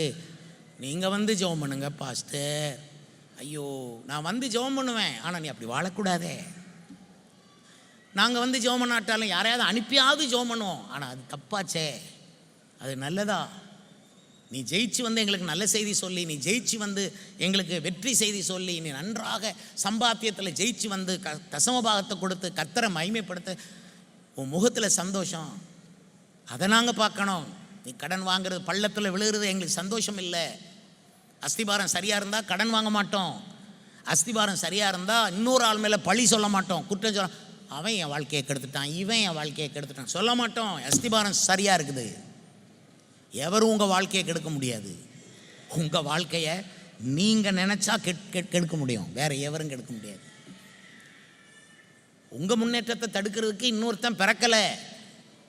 இயேசு கிறிஸ்து உங்கள் தெய்வம், உங்கள் இரட்சகர், அவர் போதும். எனவே அஸ்திபாரத்துக்காக நான் ஜெபம் பண்ணுறேன். அதான் இந்த அக்டோபரில் தேவனுடைய ஆசீர்வாதம் உங்கள் அஸ்திபாரத்து மேலே இருக்கும். கவலைப்படாதீங்க, கவலைப்படாதீங்க. திரும்ப சொல்கிறேன், ஹலோ, அங்கே யாராவது கவலைப்படாங்க, அம்மா கவலைப்படாதீங்க. அஸ்திபாரத்தை கர்த்தர் பலப்படுத்திக்கிட்டு இருக்கிறார். நான் இவ்வளவும் பேசும்போது அவர் சும்மா இருக்க மாட்டார், பார்த்துக்கிடுங்க. அவர் உங்கள் மத்தியில் அப்படியே வந்து உங்கள் அஸ்திபாரத்தை அப்படி பலப்படுத்திக்கிட்டே இருக்கிறார். அதனால தானே அதில் நான் திரும்ப திரும்ப சொல்லிக்கிட்டு இருக்கேன், அவர் அங்கே உலாவி கொண்டிருக்கிறார். ஹல்லேலூயா. பின்னும் அவர் கொடுக்கிற 2வது வாக்குத்தத்தம் 5வது வசனத்தில் இருக்கிறது. அன்றியும் நேபுகாத்நேச்சார் எருசலேமிலிருந்து ஆலயத்திலிருந்து எடுத்து பாபிலோனுக்கு கொண்டு வந்த தேவனுடைய ஆலயத்துக்கு எடுத்த பொன் வெள்ளி பனிமுட்டுகளை எருசலேமில் உள்ள தேவாலயமாகிய தங்கள் ஸ்தானத்திற்கு போய் சேரும்படிக்கு திரும்ப கொடுக்கப்பட கடவது. 2வது அந்த பத்திரத்தில் எழுதியிருக்குது, அக்டோபர் பத்திரத்தில் எழுதி இருக்கிற காரியம் என்ன? திரும்ப கொடுக்கப்பட கடவது. தேவனுடைய பிள்ளை கையிலிருந்து நீ எடுத்த பொன் பாத்திரம், வெள்ளி பாத்திரம், அங்கே தேவனுடைய ஆலயத்தில் பயன்படுத்தப்பட்ட பொன் வெள்ளி பனிமுட்டுகள். கவனிங்க, என்ன நடந்ததுன்னா, எருசலேம் தேவாலயத்தில் இருந்த பொன் வெள்ளி பனிமுட்டுகள், அந்த பாத்திரங்கள் எல்லாம் நேபுகாத்நேச்சார் சிறைக்கு தூக்கிட்டு போயிட்டார். அந்த ஆட்களை பிடிச்சிட்டு போனதும் மட்டுமல்ல, பொருட்கள்லாம் தூக்கிட்டு போயிட்டார். நான் தான் சொன்னேன், எஸ்ரா பொருட்களுக்கும் உபவாசம் பண்ணவன், பொருளுக்காக உபவாசம் பண்ணி ஜெபிக்கிறானவன். ராஜா கோரேஸ் கட்டளை போடுறார், ஆலயத்தில் என்னென்ன பொருளை எடுத்தியோ திரும்ப கொண்டு கொடுத்துரு. பொன் வெள்ளி பனிமுட்டுகள் திரும்ப கொடுக்கப்பட கடவது எழுதியாச்சு. நீங்கள் கீழே வாசித்து பார்த்தீங்கன்னா, இந்த பத்திரத்தில் எழுதியிருக்கிறபடி செய்யாமல் இதில் தவறு செய்கிறவர்கள் அவ வீட்டு நிலைக்கால் பிடுங்கி நாட்டி அதில் அவனை தூக்கிட கடவர்கள். அது ராஜா. எனக்கு ராஜாவா ஒரு 6 மாதமாவது இருக்கணும்னு ஆசையாக இருக்கும். உங்களுக்கு இருக்கணுமே. சும்மா அப்படின்னோன்னா ஆட்கள் வரணும். ராஜாவாக இருக்க ஆசையாக இருந்தால் ராஜாவாக இருப்பீங்க. இல்லை பாஸ்டர், கூஜாவாகவே இருந்துட்டு போகிறேன் அப்படின்னு வாழாதீங்க. ஏசு ராஜா நம்மளே ராஜாவாக தான் வைப்பார். நீங்கள் 6 மாதம் ராஜா கிடையாது, ஆயுள் கால ராஜா. நம்மளெல்லாம் பார்க்கும்போது ராஜா மாதிரி தெரியாது. பைபிளை தான் கையில் வச்சுக்கோங்க. ஐயோ, பைபிள் இருக்கிறதுனால தான் எங்களுக்கு கிரீடமே. பைபிள் எங்களுக்கு கிரீடம். ஆண்டவர் ஸ்தோத்திரம். ஆகவே சொல்கிறாரு, ஆலயத்துக்கு அடுத்த பாருங்க, பாபிலோனுக்கு கொண்டு வந்த தேவனுடைய ஆலயத்துக்கு அடுத்த பொன் வெள்ளி பனிமுட்டுகள் எருசலேமில் உள்ள தேவாலயமாகிய தங்கள் ஸ்தானத்திற்கு கொண்டு போய் சேர்க்கும்படிக்கு திரும்ப கொடுக்கப்பட கடவது. கிவ் இட் பேக், திரும்ப கொடு. அதான் தேவனுடைய பிரமாணம். பத்திரத்தில் எழுதியிருக்கிற அந்த முக்கிய ஷரத்துக்கள் இதுதான். இந்த அக்டோபர் மாத பத்திரம் ஓப்பன் பண்ணுறேன் இன்றைக்கு. அருமையானவர்களே, உங்கள் அஸ்திபாரம் பலமாக இருக்கும். 2வது, உங்கள்கிட்டருந்து எதெல்லாம் எடுக்கப்பட்டதோ அது திரும்ப கொண்டு சேர்க்கப்படும். உங்கள் கணவரோ உங்கள் பிள்ளைகளோ அல்லது உங்கள் மனைவியோ ஒருவேளை பொன் பாத்திரமாக இருந்திருக்கலாம். உங்களுக்கு உங்கள் மனசுக்கு அவங்க தான் பொற்பாத்திரமாக இருந்திருக்கலாம். ஆனால் பிசாசை எடுத்திருப்பான். அந்த பொற்பாத்திரங்களை திரும்ப கொண்டு வை தேவாலயத்தில். அப்படியானா பின்வாங்கி போன அத்தனை பொன் பாத்திரங்களும் வெள்ளி பாத்திரங்களும் திரும்ப தேவாலயத்தில் கொண்டு வைக்கப்படும். இது அரசு ஆணை, தேவன் கொடுத்திருக்கிற சட்டம். கர்த்தருக்கு ஸ்தோத்திரம். உங்கள் வீட்டிலேருந்து எதெல்லாம் போச்சு? இப்போ ஊழியக்காரங்க நாங்கள் என்ன சொல்லுவோம்? ஆண்டவரே, இந்த சில விசுவாசிகள் நாங்கள் அவங்கள தங்க பாத்திரமாக நினச்சோம், அவங்க இப்போ இந்த சபையில் இல்லை. அந்த பிரதர் அப்படி இருந்தார், அந்த சிஸ்டர் அப்படி இருந்தது. என்ன ஆனார்னே தெரில, யாரும் மனசை கெடுத்தாங்கன்னு தெரில. அவங்ககிட்ட போய் என்னத்தை குறையா பேசினாங்க, அதான் அந்த மனுஷன் நம்பினானே. எங்கே போனானோ தெரியலையே, எங்கே போனாலோ தெரியலையே. அப்படி நாங்களே அந்த பொன் பாத்திரத்தை தேடுவோம்ல. அக்டோபரில் எழுதுறார், அந்த பொன் பாத்திரத்தை திரும்ப தேவாலயத்தில் கொண்டு வை. நீங்கள் நினைக்கணும், பிசாசு உங்கள்கிட்ட இருந்து எத்தனையோ எடுத்துட்டான். பைபிள் என்ன சொல்லுது? இயேசு என்ன சொன்னார்? திருடன் திருடவும் கொல்லவும் அழிக்கவும் வருகிறான், இல்லாமல் மற்றொன்றுக்கும் வரான். நானும் அவைகளுக்கு ஜீவன் உண்டாயிருக்கவும் அந்த ஜீவன் பரிபூர்ணப்படவும் வந்தேன். அதான் இயேசு சொல்கிறாரு. அப்போ அவன் எடுத்துகிட்டு போயிட்டான், பிசாசை எடுத்துகிட்டு போயிட்டான். பிசாசை எடுத்துகிட்டு போனால் ஆண்டவர் கொண்டு வையும்பார். ஆனால் அவனுக்கு கொஞ்சம் வித்தியாசமாக சொல்லுவார். அது நீதிமொழிகளில் இருக்குது, 6ஆம் அதிகாரத்தில் இருக்குது. இந்த திருடனாகிய பிசாசை பற்றி நீதிமொழிகள் 6ஆம் அதிகாரம் 30-31 வசனங்களை வாசியுங்கள். திருடன் தன் பசியை ஆற்ற திருடினால் ஜனங்கள் அவனை இகழமாட்டார்கள். அவன் கண்டுபிடிக்கப்பட்டால் 7 மடங்கு கொடுத்து தீர வேண்டும். தன் வீட்டில் உள்ள பொருட்களை எல்லாம் கொடுக்க வேண்டியதாக இருக்கும். இதுதான் திருடனாகிய பிசாசுக்கு தேவன் எடுக்கும் நடவடிக்கை. அவன் எதையாவது உங்களிருந்து எடுத்து போயிருந்தா அவன் 1 மடங்கு கொண்டு கொடுக்க முடியாது. ஒரு பாத்திரத்தை எடுத்தால் 7 பாத்திரத்தை கொடுக்கணும்னு அரசு ஆணை வந்தாச்சு, ஏற்கனவே போட்டாச்சு. இதை விசுவாசித்தா உங்களுக்கு 7 மடங்கு தான் வரும். நான் சொன்னது தான், பைபிள் சொன்னது தான். ஆனால் ஒன்று, சும்மா உட்காந்துக்கிட்டு 7 மடங்கு வரும்னு பார்க்காதீங்க. எது தொலைஞ்சு போச்சுன்னு கண்டுபிடிங்க. பிற ஆண்டவர் கேட்பார், தொலைச்சியே ஏன் தொலைச்சான்னு கேட்பார், பதில் சொல்லுங்க. சும்மா தொலைஞ்சதெல்லாம் கொடுத்துருவாரு அப்படிங்க. இந்த அக்டோபரில் உட்காரணும், உட்கார்ந்து கர்த்தாவே நான் இதை தொலைச்சிட்டேன், இந்த ஜெபவரம் தொலைச்சிட்டேன், இந்த ஆவியின் அனலை தொலைச்சிட்டேன், இந்த வசனத்தின் மேல் இருக்கிற தாகத்தை தொலைச்சிட்டேன், ஒரு மனதை தொலைச்சிட்டேன், ஆத்மபாரத்தை தொலைச்சிட்டேன் அப்படின்னு ஆண்டர்கிட்ட ஒத்துக்கணும். அந்த கோடாரி எங்கே விழுந்தது அப்படின்னு கேட்பாரு. இங்கே தான் விழுந்ததுன்னு காட்டணும். எலியா காலத்தில் காட்டினாங்க, எலிசா காலத்தில் மாதிரி இங்கே தான் விழுந்து, நீ என்ன நிலையிலிருந்து விழுந்தா என்பதை நினைத்து நீ மனம் திரும்பு காட்டணும். கர்த்தாவே இதெல்லாம் தொலைச்சிட்டு வந்து உட்கார்ந்துருக்கேன், என் சொத்துக்களை தொலைச்சிட்டேன், பொருட்களை தொலைச்சிட்டேன், நல்ல பேர் இருந்தது பேரை தொலைச்சிட்டேன், நல்ல வருமானம் வந்துக்கிட்டு இருந்து அதை தொலைச்சிட்டேன், எனக்கு அனுகூலம் பண்ணின ஆட்களை தொலைச்சிட்டேன், தொலைச்சிட்டு வந்து உட்கார்ந்துருக்கிறேன், எனக்கு ஆறுதல் இல்லை. நினச்சி பார்த்தா ரொம்ப சங்கடமாக இருக்குது. துயரத்தோடு வந்திருக்கிறேன், எல்லாத்தையும் தொலைச்சிட்டு வந்திருக்கேன் வெறுங்கையோட. நீங்கள் என்னை நகோமின்னு கூப்பிட வேண்டாம், என்னை மாறான்னு கூப்பிடுங்க. இந்த சபையில் அப்படி துக்கப்படுறவங்க கூட இருக்கிறாங்க. ஆனால் கர்த்தர் இன்னைக்கு மாறானவங்க கூட போகிறதில்லை. நீ இதெல்லாம் தொலைச்சியோ அதை 7 மடங்கு உனக்கு திரும்ப கொண்டு வந்து கொடுக்குறவர் இயேசு கிறிஸ்து உயிரோடு இருக்க. அவர் தான் இன்னைக்கு உங்களோட பேசி கொண்டிருக்கிறார். 7 மடங்கு நான் தர வைக்கிறேன், ஆனால் நீ என்னெல்லாம் தொலைச்சேன்னு ஒத்துக்கோ. ஒரு காரியத்தை, நல்ல காரியம் உன்னை தொலைச்சிட்டிங்கன்னா செய்ய வேண்டியது என்ன என்றும் பைபிள் போதிக்கிறது. என்ன செய்யணும்? 10 வெள்ளிக்காசு, ஒரு காசு தொலைஞ்சிட்டு விளக்கை கொளுத்தி வீட்டை பெருக்கி, அதான் செய்ய வேண்டியது. விளக்க கொளுத்து, வீட்டை பெருக்கு, தேடு, கண்டடைவாய். நீயா ஒன்றும் செய்யாமல் வந்து கொடுப்பாரு. கொஞ்சம் பிரயாசம் எடு, வீட்டை பெருக்கு, விளக்க கொளுத்து. நாருக்கு கையில் விளக்கு, மறுபடியும் விளக்க கொளுத்து. பிரசங்கத்தை ஒழுங்கா கேள். விருதுநகரில் நான் ஒரு பிரசங்கம் பண்ணேன்.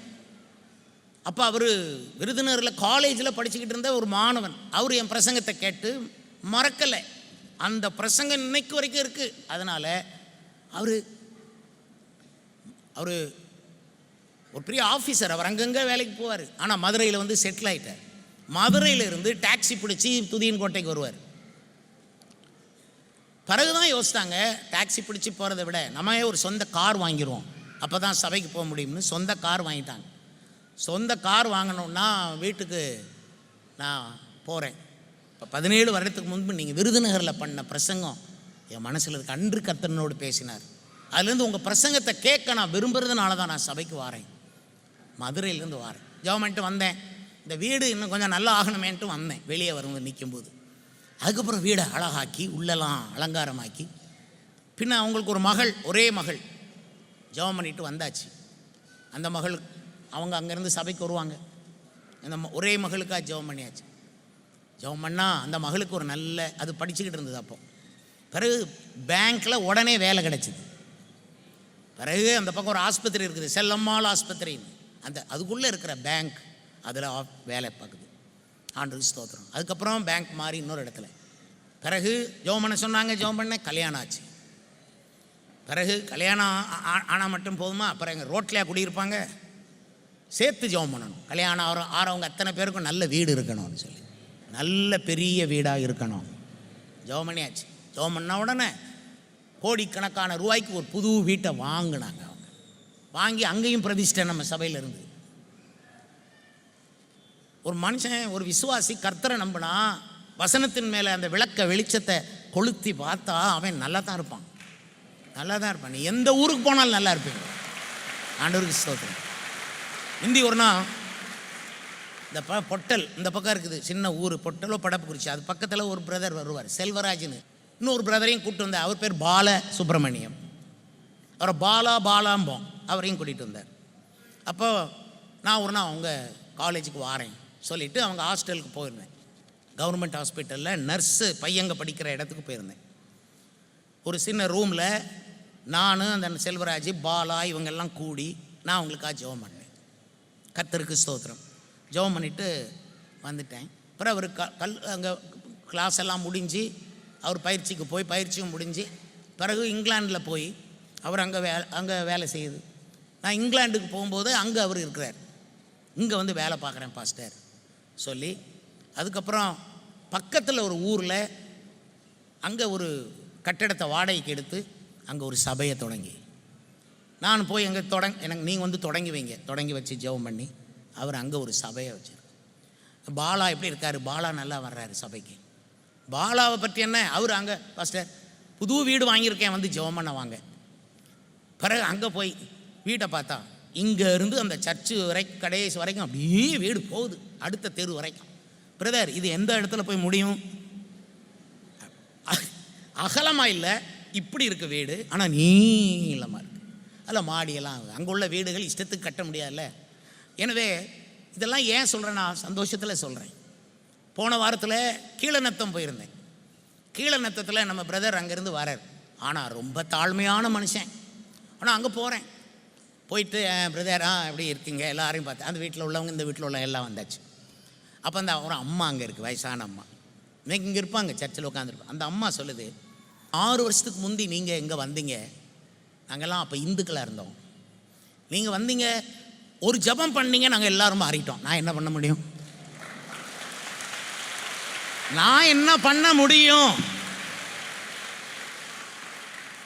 நான் ஜெபம் பண்ணணும்னு இயேசு சொல்லியிருக்கிறாரு, நான் ஜெபம் பண்ணுறேன். எல்லாருக்கும் ஜெபம் பண்ண சொல்லியிருக்குது. நீங்கள் வந்தால் கூட உங்களுக்கும் ஜெபம் பண்ணும். நான் எவ்வளோ தலைவர்களுக்கு ஜெபம் பண்ணியிருக்கேன், எவ்வளோ சின்ன ஆட்களுக்கு ஜெபம் பண்ணியிருக்கிறேன், எத்தனையோ வீடுகளுக்கு ஜெபம் பண்ணியிருக்கேன், எத்தனையோ நோயாளிகளுக்கு ஜெபிச்சிருக்கிறேன், எத்தனையோ பேயாளிகளுக்கும் ஜெபம் பண்ணியிருக்கேன். ஆனால் இயேசு கைவிட மாட்டாருங்க. அத்தனை ஜெபத்தையும் கேட்குற தேவன். அந்த அம்மா சொல்லுது, நாங்கள் 2 பிள்ளைல கல்யாணம் கட்டி கொடுத்தோம். அந்த கல்யாணம் கட்டி கொடுத்த பிள்ளைங்க அவங்க வீடுகளில் அவங்க இன்னும் இந்து சமயத்தில் தான் இருக்கிறாங்க. ஆனால் நாங்கள் எல்லாரும் மாறிட்டோம். ஒரே ப்ரேயரில் மாறணும். இங்கு வந்திருக்கிற விசுவாசிகள் அனைவருக்கும் அந்த கிருபையும் அபிஷேகமும் அப்படியே ஒரு மலை மாதிரி உங்கள் மத்தியில் இறங்கி கொண்டே அப்படியே இறங்கி உங்களுடைய ஆவியை அப்படியே நனைத்து கழுவி உங்களுக்குள்ள அந்த கிருபையை அப்படியே கர்த்தர் கொடுத்து நிமிர்ந்து நிற்க பண்ணுவார். நீங்கள் ஜபிக்கிற ஜபம் எல்லாம் எங்கேயோ காற்றுல போகுதுன்னு நினைக்காதீங்க. எங்கே போகுதுன்னு தெரியலையே, என் ஜபம் ஒன்றும் பலன் இல்லை போல தெரியும். பிரதர், இது எப்படி பிரதர், இது எப்படி சிஸ்டர் ஜபத்துக்கு மட்டும் பலன் இல்லாமல் போகும்? எல்லா ஜபத்திற்கும் பலன் உண்டு. கர்த்தருக்கு ஸ்தோத்திரம். அதனால் எல்லா பொருட்களும் திரும்ப வரும். விசுவாசிங்க, நீங்கள் எடுக்க போகிறீங்க பொருட்களை, அவ்வளோ வந்து சேரும். தேவனுக்கு ஸ்தோத்திரம். 3வது 6ஆம் அதிகாரத்தில் 6, 7 ஆகிய 2 வசனங்களை பாருங்கள். 6ஆம் வசனத்தின் கடைசி இல்லை இருக்குது. அது அந்த வசனம் தொடங்கும் போதுமே, அப்பொழுது தரியு ராஜா எழுதி அனுப்பினதாவது, அவர் சும்மா சொன்ன சரிப்படாதுன்னு எழுதி அனுப்பிட்டார். எழுதும் பொழுது என்ன சொல்கிறாரு, இப்போதும் நதிக்கு அப்புறத்தில் இருக்கிற தேசாதிபதி ஆகிய தத்னாவும் சேத்தார் போஸ்னாயுமாகிய நீங்களும் நதிக்கு அப்புறத்தில் இருக்கிற அப்பர்ச்சாகியராகிய உங்கள் வகையரா யாவரும் அவ்விடத்தை விட்டு விலகி இருங்கள். தேவனுடைய ஆலயத்தின் வேலையை அவர்கள் செய்யட்டும். என்ன சாங்க சொல்ல முடியுமா? இதெல்லாம் அங்கே சில பேர் டிஸ்டர்ப் பண்ணிகிட்டே தான் இருந்திருக்கிறாங்க. அந்த ஆட்கள் பேர் வாயில் கூட நுழைய மாட்டேங்குது, வாயிலையும் நுழையாது.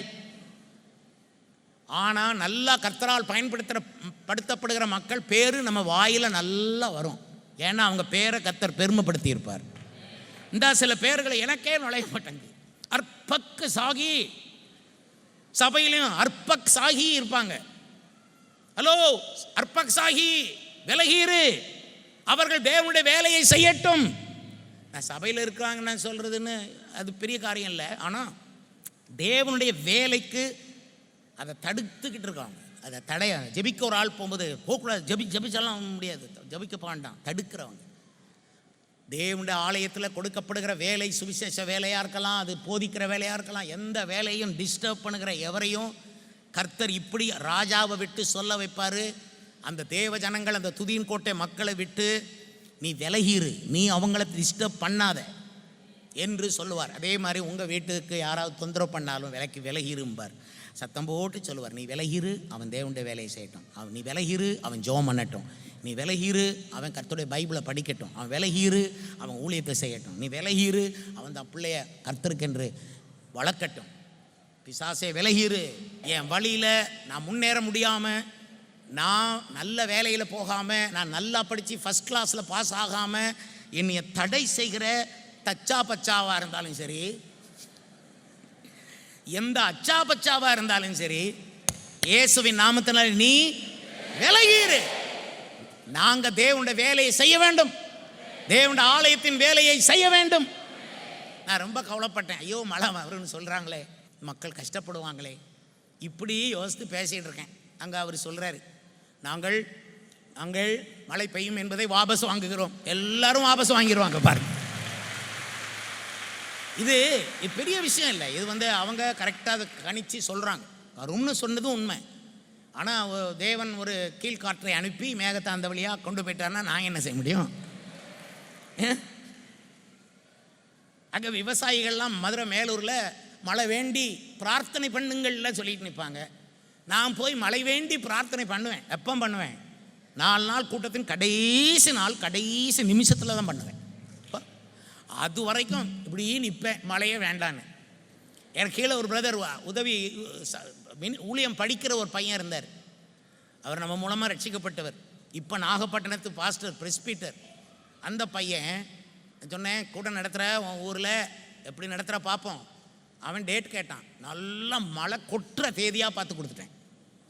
அந்த 4 நாள் வை, மழை பெய்யுமே, பெஞ்சா மழையை நிறுத்து, ஜெபம் பண்ணி நிறுத்து, போய் கூட்டம் நடத்து. அது என்ன கூட்டம் நடத்துறதுக்கு நல்ல நாள் பார்க்குறியா நீ? சமயம் வாய்த்தாலும் வாய்க்காவிட்டாலும் சுவிசேஷத்தை பிரசங்கி. இவன் ஒரு ட்ரம்மை வச்சுக்கிட்டு அங்கே ஆளே இருக்காது சர்ச்சில். இவன் பாடுற பாட்டை பயங்கரமாக பாடும். நான் ஒரு நாள் திடீர்னு போயிட்டேன். ஞாயிறு காலையில் எப்படி இவன் ஆராதனை நடத்துகிறான். எனக்கு ஆட்களை எவ்வளோ வந்தாங்கன்னு பார்க்குறதுக்கு போகிறதெல்லாம் எனக்கு பழக்கம் இல்லை, அநாகரிகமாக நினைக்கிறேன். அதை இவன் எப்படி ஆராதிக்கிறான்னு பார்க்க போனேன். ட்ரம்மை வச்சுக்கிட்டு முட்டு போட்டுக்கிட்டு சும்மா அப்படி வேர்த்து கொட்டு அடிக்கிறான். இவனை பார்த்தவொன்னே நினைச்சேன், இவனை கர்த்தர் ஆசீர்வதிப்பார். முடிஞ்சு வச்சா பிறகு கூட்டம் நடத்த, பப்ளிக்கில் கூட்டம் நடத்துனதுக்கு கூட்டம் மழை காலத்தில் கூட்டம் நடத்தன்னு போய் மைக்கெல்லாம் கட்டி லைட்டெல்லாம் கட்டி எல்லாம் ஒழுங்கு பண்ணிட்டான், பேனர்லாம் கட்டி. முதல் நாள் நான் போய் நிற்கிறேன். 7 மணி கூட்டம் தொடங்கணும். அங்கே போய் நிற்கும்போது மேகம் அப்படியே சுருண்டு இருண்டு கருண்டு அப்படி வருது. 1-2 துளி என் மேலெல்லாம் விழுகுது. இப்படி பார்க்குறேன். மைதானத்தில் ஒத்த ஆள் இல்லை. அப்படியே பார்க்குறேன். திடீர்னு இவன் எங்கே போனான்? இவனை தேடினா அவன் மைதானத்தில் இங்கிட்ட அங்கிட்டும் நடக்கிறான். அந்த மைதானத்தில் குறுக்கும் நெடுக்குமா நடந்து குட்டியை பறி கொடுத்த ஒரு கரடியை போல வேலை பார்க்குறான். இப்படிங்க இப்படிங்க இப்படிங்க இப்படிங்க. நான் அவனை பார்த்த உடனே நினச்சேன், ரொம்ப சந்தோஷம். உண்மையாக சொல்கிறேன், அவ்வளவு கருப்பு மேகம் அப்படி நிற்கிது. இந்த நம்ம ஆலயத்துடைய ரூஃப் மாதிரி அப்படி கருப்பாக சுற்றி மேகம் நிற்கிது. மழை வருவது நிச்சயம். அப்படி ஒரு நிலைமை. இவன் இங்கிட்டு அங்கிட்டு நடந்து திரிகிறான். நான் அவனை கூர்மையாக பார்த்துக்கிட்டே இருக்கேன். அவன் அப்படியே நடக்கிறான்.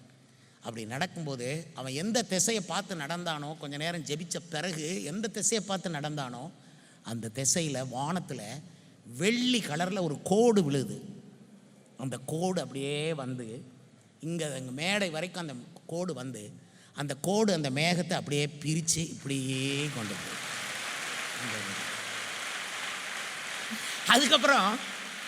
அதுக்கப்புறம் வானத்திலிருந்து ஒரே சிரிப்பாக வருது. என்ன சிரிப்புது? நட்சத்திரமாக இப்படி இப்படி பண்ணுது. நான் மேடையில் உட்காந்துக்கிட்டு எட்டி பார்க்க நட்சத்திரம். அப்போ எனக்கு நட்சத்திரமெல்லாம் உன் ஜெபத்தை கேட்டிருக்காரு பார்த்துக்க அப்படின்னு சிரிக்கிற மாதிரி இருந்தது எனக்கு. இந்த தெய்வத்தை தான் நீங்கள் நேசிக்கிறீங்க. இந்த தெய்வம் இயேசு கிறிஸ்துவை தான் நீங்கள் ஆராதிக்கிறீங்க. எப்படி பிரதர் உங்களுக்கு மனசோர்வு வரும்? எப்படி பிரதர் உங்களுக்கு அவரை விட்டு போக மனசு வரும்? எப்படி பிரதர் அவர் இல்லாமல் நீங்கள் ஜெயிக்க பார்க்குறீங்க? அவர் எப்படி பிரதர் நீங்கள் கவலைப்படுறது நியாயமே இல்லை, நீங்கள் கலங்குறது நியாயமே இல்லை. நான் மீதி விஷயங்களை வாசித்து விடுறேன். 3 சொன்னேன். 4வது வாக்குத்தத்தம் 8ஆம் வசனம், அந்த மனுஷருக்கு தடை உண்டாகாதபடிக்கு ராஜா எழுதினார். உங்களுக்கு இனிமேல் ஒரு தடையும் அக்டோபரில் வராமல் நீங்கள் முன்னேற்ப. அக்டோபருக்கு தான் இது. எந்த காரியத்தில் தடையாக இருக்கோ தடையும் நீக்கிட்டே கர்த்தர் முன்னால் போவார். 8ஆம் வசனத்தின் கடைசியில் எல்லாம் சந்தோஷப்படும் ஒரு செய்தி இருக்குது. என்னன்னு போட்டிருக்கு? நதிக்கப்புறத்தில் வாங்கப்படும் பகுதியாகிய ராஜாவின் திரவியத்திலே அவர்களுக்கு தாமதம் இல்லாமல் செல்லும் செலவு கொடுக்க வேண்டும். இதெல்லாம் பத்திரத்தில் எழுதியிருக்குது, அக்டோபர் பத்திரத்தில் எழுதியிருக்குது. அவர்களுக்கு செல்லும் செலவு கொடுக்கப்பட வேண்டும். 4ஆம் வசனத்தின் பாருங்க, கடைசி பகுதியில், அதற்கு செல்லும் செலவு ராஜாவின் அரண்மனையிலிருந்து கொடுக்கப்படுவதாக. கர்த்தர் உங்களுக்கு அவருடைய கஜானாவில் இருந்து செல்லும் செலவு எல்லாம் கொடுக்க அவர் எழுதி வச்சிருக்கிறத நம்புறீங்களா? ஆமென். அது அப்படியே ஆகும். ஆம் என்றும் ஆமேன் என்றாகும். நான் ஆம்னு சொன்னோன்னு நீங்கள் ஆமேன்னு சொல்கிறீங்கன்னு. உங்களுக்கு செல்லும் செலவை பற்றி கவலைப்படாதீங்க. உங்கள் பிள்ளைய படிக்க வைக்கிறீங்களா, உங்கள் வேலைக்கு போகணுமா, துணி வாங்கணுமா, அது வாங்கணுமா, இது வாங்கணுமா, அக்டோபர் மாதத்தில் கொடை வாங்கணுமா? ஹல்லேலூயா. நான் ஒரு 1000 கொடையை வாங்கி முன்னால் வச்சு விற்கலாம்னு கூட பார்க்கேன். ஆனால் நான் நல்ல வியாபாரி இல்லை. 100 ரூபாய்க்கு கொடையை வாங்கிட்டு வந்து 30 ரூபாய்க்கு கொடுக்குற வியாபாரி. அப்போ நான் வியாபாரத்தில் நல்லா வர முடியாது, எனக்கு லாபம் வைக்க தெரியாது. இது வரைக்கும் ஊழியத்தில் அப்படி தான் பண்ணியிருக்கிறோம். 100 ரூபா செலவு பண்ணுறதில் வரவு 30 ரூபா வரும். 70 ரூபாய்க்கு கஷ்டப்படுவோம். ஜெபம் பண்ணி கண்ணீர் விட மாட்டோம். ஜெபம் பண்ணி விசுவாசித்து தேவன் அதை கொடுக்கும்படி காத்திருப்போம். அதுக்கு சும்மா இல்லை, உழைச்சி தான் பார்க்கணும். நீங்கள் உழைக்கிற மாதிரி நாங்களும் உழைச்சா தான் எங்களுக்கு தேவன் கூலி கொடுப்பார். வேலையால் கூலிக்கு பாத்திரம். சோம்பேறி அவன் விரும்பினதும் அவனுக்கு கிடைக்காது, அவன் ஆசைப்பட்டது அவனுக்கு வராது. சோம்பேறி நிறைய ஆசை வச்சிருப்பான், அது கிடைக்காதனால அவன் ஆசையே அவனை கொல்லும் என்று நீதிமொழிகள் சொல்லுகிறது. அவன் ஆசையை அவனை கொல்லும். நீங்கள் ஆசைப்பட்டா போதாது, நீங்கள் செய்ய வேண்டியது செய்யணும். கர்த்தர் வசனத்தை நீங்கள் நம்புங்க.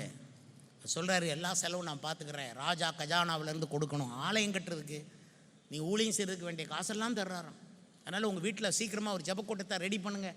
ஐயோ, ரெடி பண்ணுறதுக்குன்னா அத்தனை பேருக்கும் காப்பி கொடுக்கணுமே, வடை கொடுக்க காசுக்கு என்ன பண்ணுவேன்? கஜானாவிலேருந்து கொடுக்கப்படும்.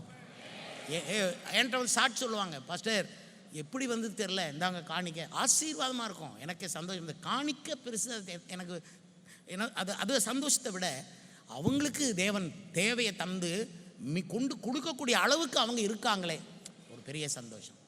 சிலருக்கு கொடுக்கக்கூட காசு இல்லைன்னு நினைப்பாங்க, அது கஷ்டம். சரி, இது உங்களுக்கு நான் சொன்னேன். எத்தனாவது காரியம்? 5 காரியம். 6வது வாக்குத்தத்தம் 10ஆம் வசனத்தில் இருக்குது. ராஜாவுக்கும் அவன் குமாரருக்கும் தீர்க்க ஆயுசு உண்டாக மன்றாடும்படி இப்படி செய்யப்படுவதாக.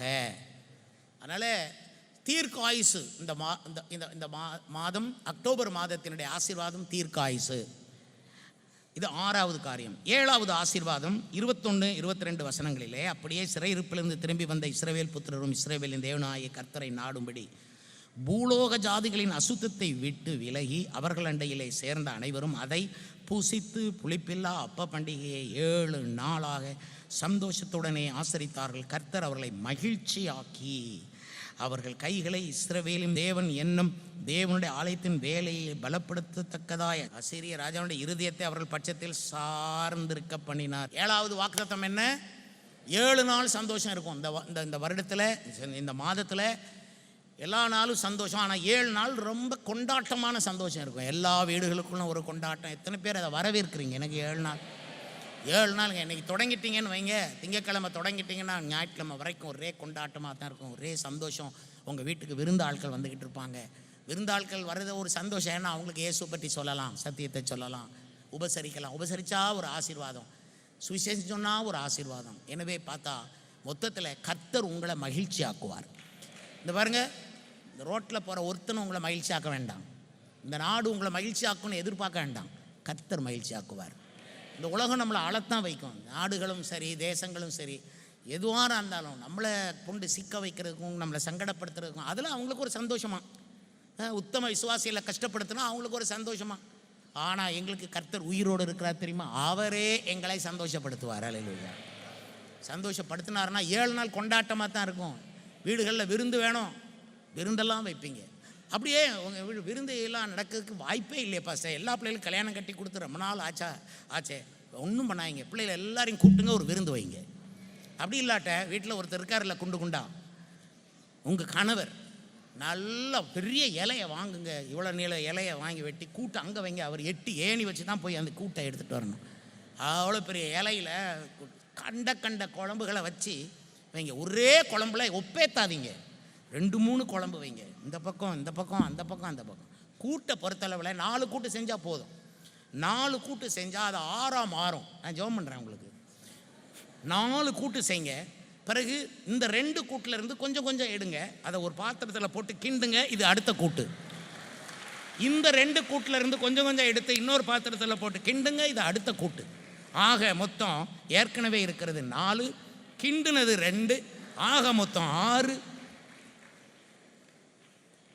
அவர் பார்ப்பாரு, நீ எந்த சர்ச்சுக்கு போற, நானும் வாரேன். கைவிடவே மாட்டார். பைபிளை உயர்த்துங்க. ஜெபம் பண்ண போகிறோமே, பைபிளை உயர்த்துங்க. அப்பா பிதாவே சர்வவல்லமையுள்ள தேவனே, இதோ உம்முடைய சத்திய வேதத்தை கையில் ஏந்தி நிற்கிற இந்த பரிசுத்தவான்களின் கூட்டம், சத்திய பிள்ளைகளினுடைய கூட்டம், இவர்கள் எஸ்ராவினுடைய கூட்டம். இன்றைக்கு இந்த அக்டோபர் மாதத்தினுடைய துவக்கத்தில் இந்த 7 வாக்குத்தத்தங்களை எங்களுக்கு கொடுத்திருக்கிறீர். இந்த வாக்குத்தத்தங்களின்படி இவர்களுக்கு உண்டாகட்டும்.